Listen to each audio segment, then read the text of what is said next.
All right. Well, we are right on time for our final speaker of the day. Closing out today is Dr. Amanda Bruce.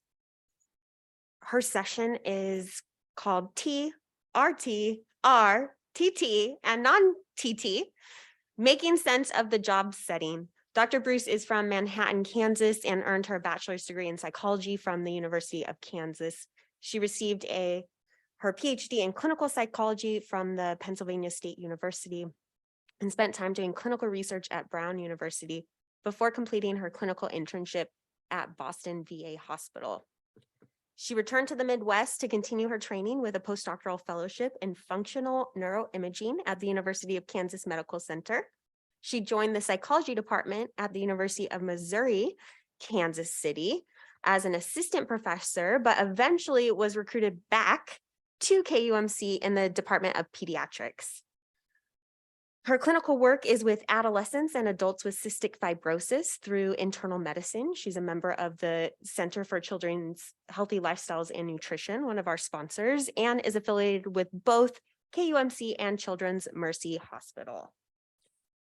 Let me pull this up for you.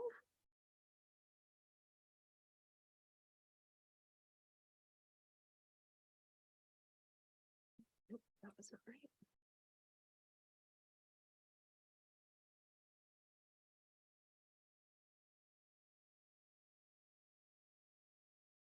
So what Rebecca said is correct. I do have a website and it is out of date. So it needs to be on my to-do list probably for winter break. But I made it using Squarespace, and to echo what he said, it is a pretty user-friendly interface. You have to pay for it, but it does look pretty sharp. Trying to get your video back.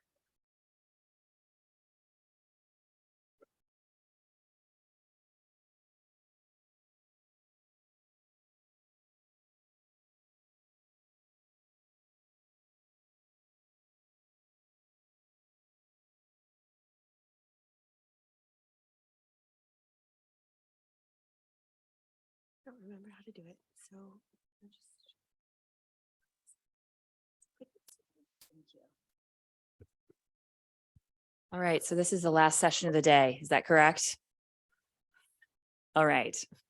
I just have about 2 hours of material, so I hope you're all, no, we'll fly through this. I really want this to be helpful for you. I've built in time at the end for questions and answers. If you think of something though, as we go along, please just stop me.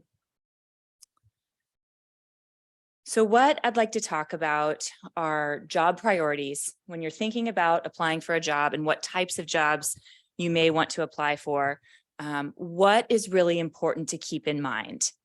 Then I'll talk some about this alphabet soup that I put into the title of RTs and Ts and Tenure-Track and all of that, and what that might mean for some of the content of what you'll actually be doing on your job. And then, like I said, we'll have time for questions and answers. So just a little bit more about my background, just to showcase that I have worked in several of these different types of academic settings. I've worked in the hospital setting. I went to Penn State for graduate school. I was in a very kind of traditional university department for 5 years at UMKC, University of Missouri, Kansas City, which is considered an R2 institution, as we'll talk about in a little bit. And then I've been here at KU Med now for 8 years in the Department of Pediatrics. When I was on internship at the Boston VA Center, we had a great didactics in kind of career process type of content. And I will never forget this guy, I can't remember his name, But he came and he talked to us about degrees of freedom. With this internship year, it's 1 year long. Really, you barely have time to get your bearings before you're applying for postdoctoral fellowships and or faculty positions. And so, it's a pretty high stress year. And he talked to us about these 3 different aspects that are important to keep in mind when you are looking for jobs and applying for jobs, and then ultimately making a decision on a job. And the 3 things are the tasks, so what you'll actually be doing, the location, the geography, where you'll be living, and then the salary, so how much money you'll make. And he encouraged us to prioritize these, even kind of before you're starting the job application process, think about what's really important to you. For some people, geography is kind of number 1, right? They have a certain area of the country where they want to live, whether it's, family related, whether it's, they want to live by the ocean or the mountains. And so geography trumps everything, right? For some people, it's the content of what they do. And the salary also should play an important role here. He said that if you can get 2 of these 3, that's awesome. And I think for a lot of us, we were like, but we want to get all 3, right? Like, we've worked so hard. We've gone to school so many years. We've invested so much of our lives. Why can't we get all 3? And so I think it was in some ways a reality check for a lot of us that, oh, okay, let's maybe scale back a little bit. If you can get 2 out of the 3, you're doing pretty well. And I want to talk some and apply kind of the content of what you'll be doing in the job to the setting.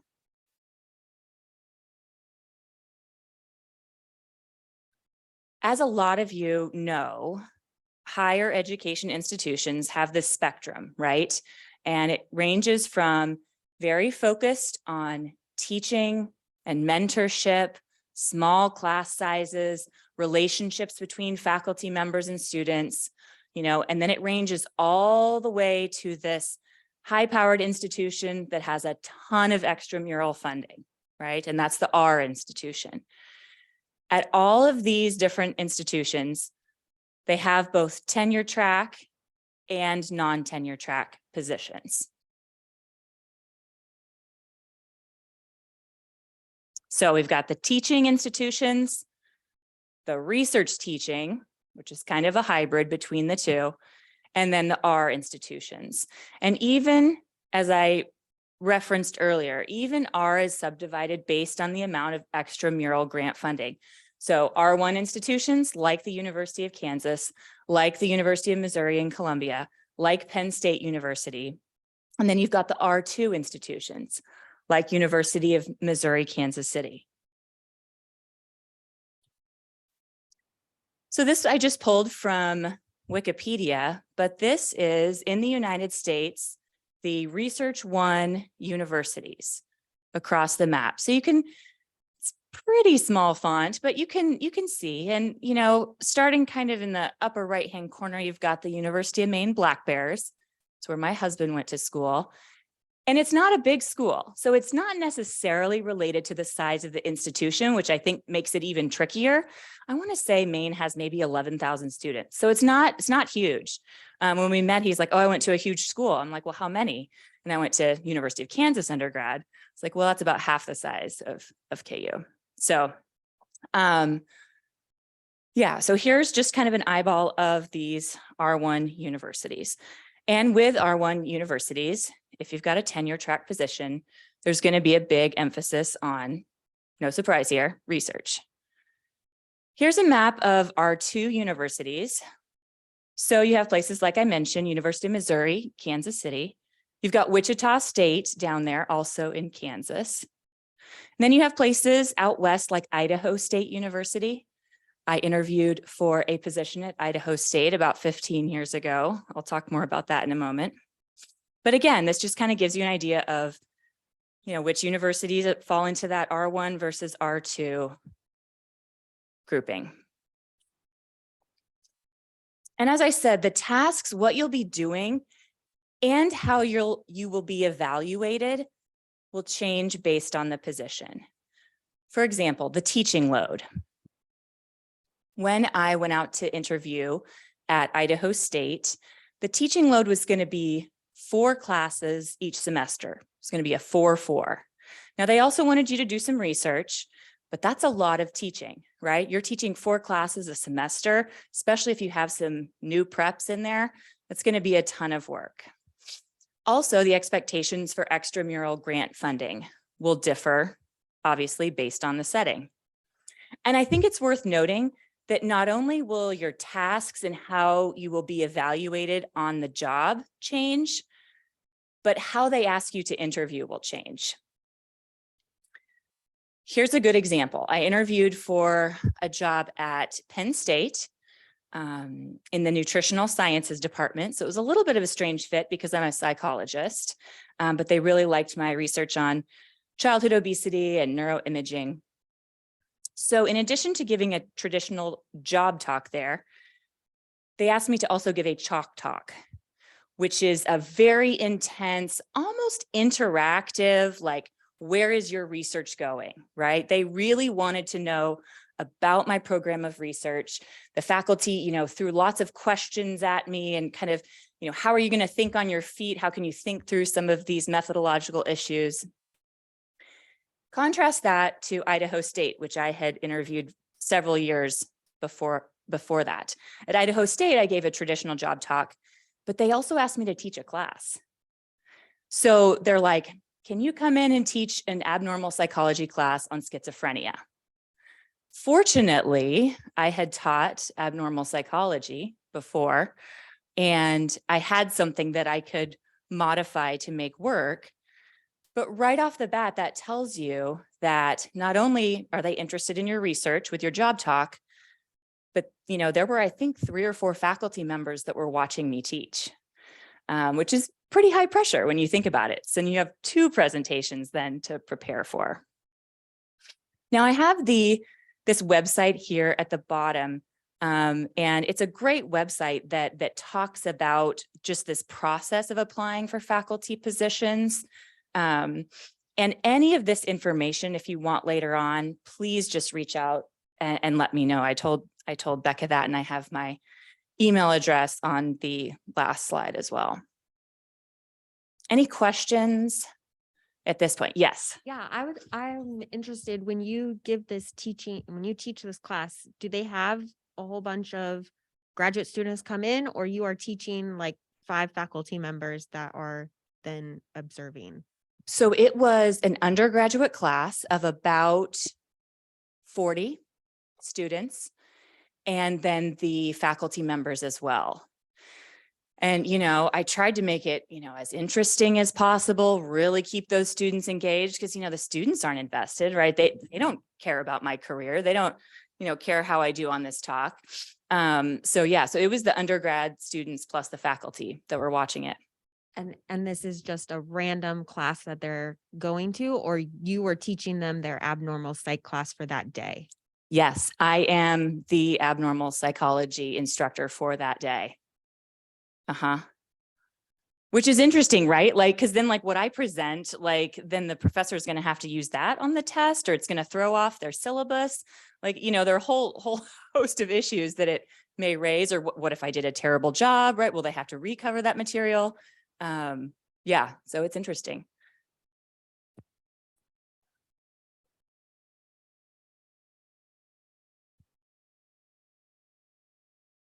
So I was just curious, did the students weigh in with evaluations after? Did that play into kind of how the professors saw it as well? That's a great question. And I don't know the answer to that. I don't know if they filled out any sort of form, or if maybe the faculty members kind of informally checked in with some of their students, because a lot of times graduate students will provide feedback, right? I don't know if undergrad students did. I wouldn't be surprised if they did. Yeah. That was an interesting situation too. So I mentioned my husband went to the University of Maine, but we met in graduate school at Penn State, and he's also a psychologist. And so when we have been on the job market together, we've had some really interesting experiences. After I, interviewed at Idaho State, got the job offer, turned it down, They then called my husband, Jared, for him to come out and interview. He was the next on their list. We were like, no, he's not going to accept the position if I didn't accept the position. We also had a university ask us to come at the same time to interview against each other. We respectfully declined. Like, however that turns out, it's not going to be good. A few other things to think about in terms of tasks. If you're a bench scientist and you're working in the laboratory, are you really do you want to spend your time writing grants, gaining that extramural funding, or do you want your laboratory work to be mentoring and training undergraduate students to go on to graduate school? So think about, what exactly you like about the laboratory work. I just pulled this picture next here from a Google image of a busy person's schedule. I mean, this is a nightmare. You look at all these meetings and overlapping meetings. So I thought that was a nice illustration of administrative responsibilities and the number of meetings that you want to have in your day.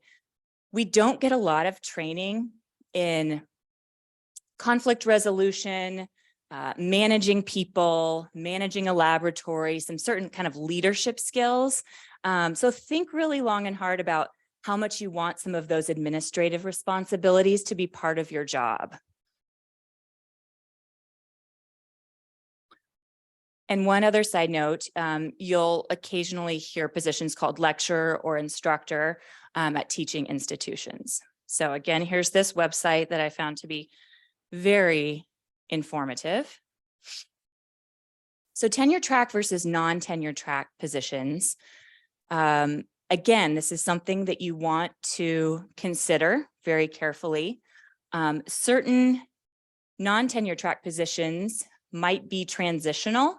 There might be the potential that it could become a tenure track, but not always. So you want to be very clear up front. You want to ask a lot of questions.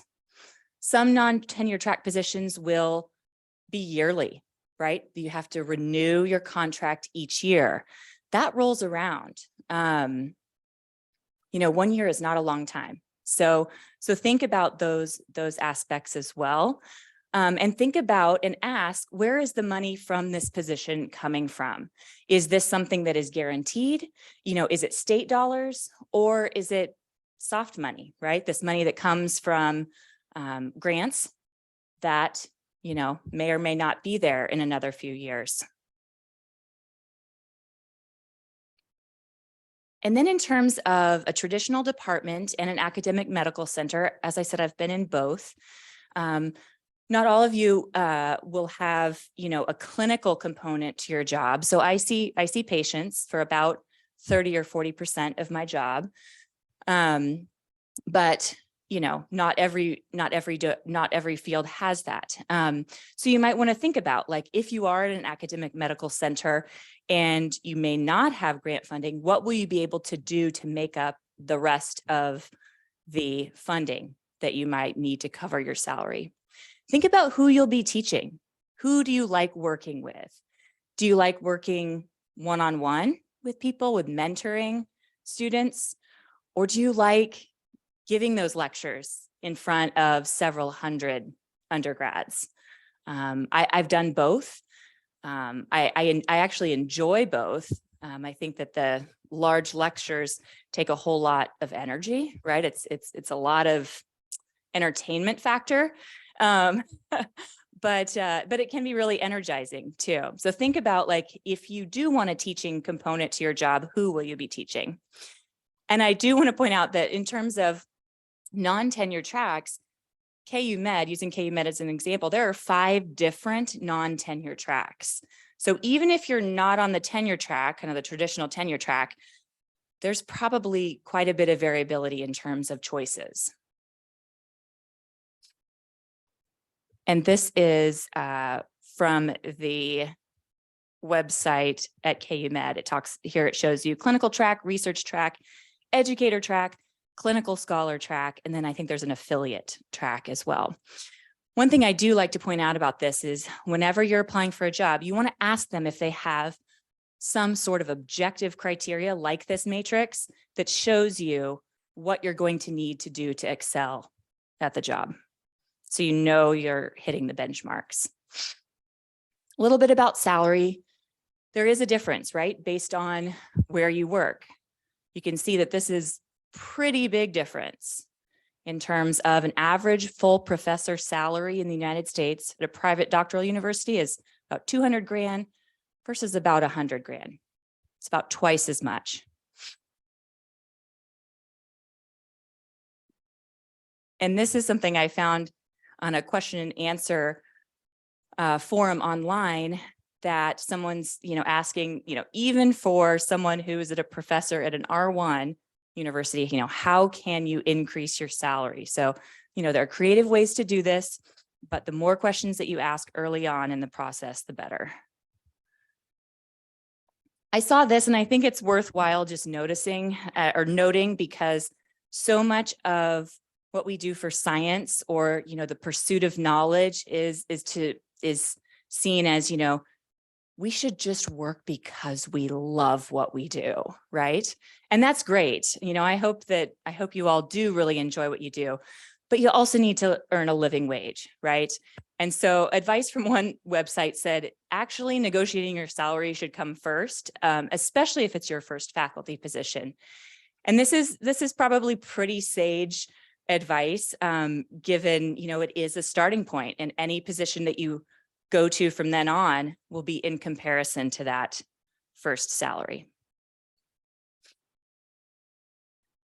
So to bring it back to this degrees of freedom, again, think about what you'll be doing, where you'll be doing it, how much money you'll make, prioritize these early on in the process, and, feel good if you can hit 2 out of 3 of these, it'll be excellent.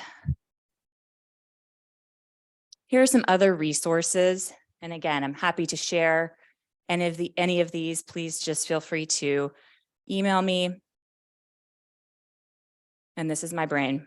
So I'm happy to answer any questions you might have at this point. And I appreciate your attention. I know it's been a long day of a lot of information.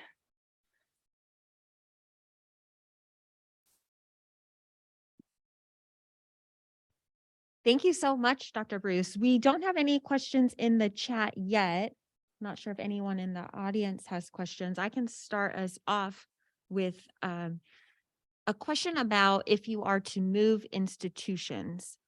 Does it matter whether you're going from an R1 to R2, R2 to R1, or teaching? Like, does where you go for that first position then dictate where you can go from there? And also, if you were to transition, how does that work with titles and tenure? If you are tenured somewhere, is that everywhere? How does that work, please? Those are great questions. I think you'd find varying opinions on that first one. Some people would say, you can always kind of move away from research, but it's really hard to go from like a teaching university all the way up to an R1. It's probably true. At least from my experience, I was on the faculty at UMKC, which is an R2, and then came to KU Med, an R1. So it's possible to kind of go the other way, but it may be more challenging. And then the question about tenure, transferring that, it's tricky. And I think a lot of it depends on the institution. So when I left UMKC, I had my tenure portfolio ready to submit. And then I came to KU Med and they said, we're not going to give you tenure. We're not going to hire you with tenure. You're going to have to be here for, a good chunk of time, show your service, your commitment to this institution before you go up for tenure here. So it's pretty hard to transfer tenure. My husband, who has tenure at UMKC, ran into the same issue. He's interviewed at a couple places, Cincinnati in the past, And they were like, I'm not sure we'll let you come with tenure. So I think it depends on the institution, but it's hard. It's pretty hard. Thank you. We have a question that came in from the chat. It says, very good talk. You mentioned about how your starting salary affects subsequent increases, even when moving to a different university. Can you decline telling a new university your current salary? Great question. Can you do? Yes, I think you could. A lot of salaries, if it's a public university, it's public record. So they could probably just look it up. I think they might really wonder. They might think it's really low if you decide not to tell them. So, I mean, and maybe it is really low. But I mean, you can always not tell them and see. I think you have to think about then what kind of message that sends and like, how open a person you are. Like, are you going to be a good colleague? So I don't know. Yeah, I those would be things I would think about, but you don't have to tell them. So do you have any advice for someone, let's say they were at a very low salary from maybe their colleagues or what they were hoping for as they're moving? Do you have any advice for how to navigate that? Yes, I think what I would do is there are published averages for, for example, associate professor, in the psychological sciences, in the United States, and their mean, median, mode. I would go armed with that data. So, if your salary was really low at your previous institution, you're applying for something new, and you go in to negotiate, go in with those numbers, go in with data. I think the less emotional it can be and the more data driven it can be. And this is what I'm worth and this is what I'm bringing to your institution, I think would be good. I imagine if that position change comes with a change of location, perhaps cost of living could factor into that as well. Right. As rationale for Absolutely. significant increases in cost. We heard from one of our panelists, Dr. Towers. She had said that for her, any move she was making with 2 young children meant that she needed to be able to afford to have a home in a good school district. And so her approach was being very straightforward with hiring committees that's what it would take to relocate her to somewhere new. That's awesome. Yeah. Were there any other questions? We have enough time for maybe one more. Do you have any other advice or parting wisdom for our trainee? Ooh, we have one more coming in. Zachary asks, how can you negotiate your contract when you potentially make more as a postdoc than when the listed salary as an assistant professor? How do you decline an offer when the salary is not what you expect it to be? That is tricky, right? If you're getting paid more as a postdoc than you would be as an entry faculty member. Golly, academia is so weird. I mean, it's a weird field. I talk with my brother who's in the business world about these things sometimes, and he's like, what are you doing? You're writing a grant that you're not going to get, and how many hours are you spending on that? He's like, is that rational? It's just part of the deal. So, okay. Yeah, that's tough. I mean, if you can find some data that's like more specific to that specific institution's area, and if cost of living is higher in that area, any data that you can find that might support, asking for a higher salary. And what was the other question? How do you decline a position? I think just politely. You just, you don't want to burn any bridges. Yeah, be very gracious, be very, thank you for your time, because the interview process takes a ton of time for not only the interviewee, but, for the people that are hosting and meeting with the interviewee. So yeah, so you want it to end on a positive note, because you never know. I mean, it's a pretty small world, and you never know when your path will cross again with some of these academics. So Thank you so much. Thank you, Dr. Bruce, for your time. thank you all. And thank you to all of our speakers today. This closes out day 1. So we will be back tomorrow morning at 9 a.m. Central Standard Time for day 2, which is focused on industry and alternate academia careers. So thank you all so much.